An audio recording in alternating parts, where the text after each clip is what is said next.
જલ્દી એક નાની રંગીલી રાણીને લઈ આવો. તમે પણ એક રંગીલી રાણીને લઈ આવો. આમ વાંદા થોડી રહેવાય. વાંદા રહેશો તો તમારું ઘર ઉકરણું બનશે અને ભોજન પણ જાતે જ બનાવવું પડશે. અને ચૂલો પણ જાતે જ ફૂંકવો પડશે. અને દેશ વિદેશમાં આપણા કમી વાતો થશે એ તો અલગ. હા, એમની વાત એકદમ સાચી છે. આ ગોપીઓનો શું ભરોસો? આપણે જેની સાથે પરણી તે જ આપણી પોતાની થાય ને. જો તમે પરણ્યા વગરના રહી ગયા તો આ સગાવાલાઓને તમે શું જવાબ આપશો ને? હા ભાભી, તમારી વાત તો એકદમ સાચી છે. જો પરણશો ને નહીં તો દીકરા થશે. અને હા, તેમના વિવાહ પણ માણીશું. પરણ્યા વગર તો સગાવાલાઓને ત્યાં ગાવા કોણ જશે?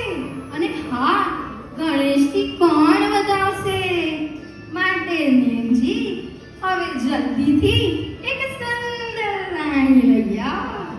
અરે સખ્યો, સી વાતો કરો છો તમે?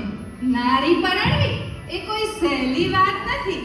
શીશી વાતો કરો છો સખ્યો?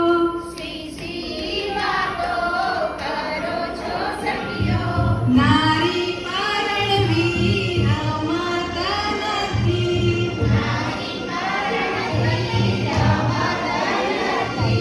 કાયર પુરુષનું નથી એ કામ.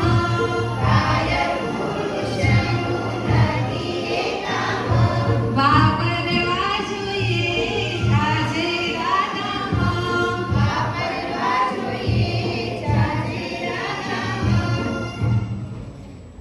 અરે દિયરજી, મોડા આવશો તો ઘરના તાળા જાતે જ ખોલવા પડશે.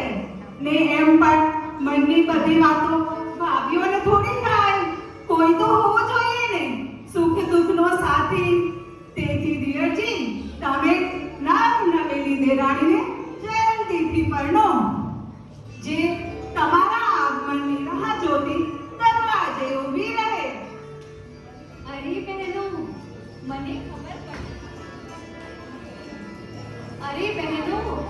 ખબર પડી ગઈ છે કે નેમજી પરણવાની કેમ ના પાડે છે. તમને ખબર છે?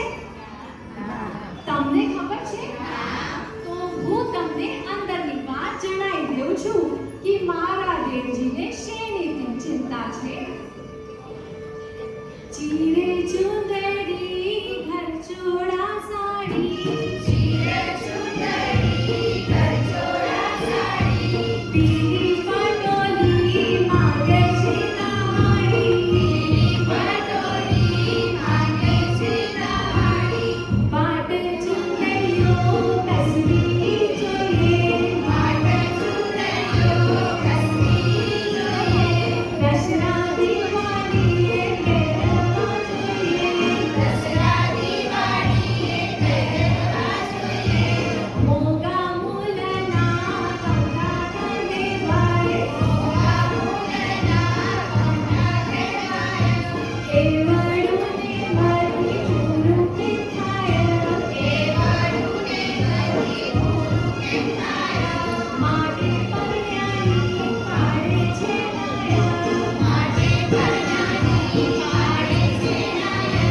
નારીનું પુરુષ શિરે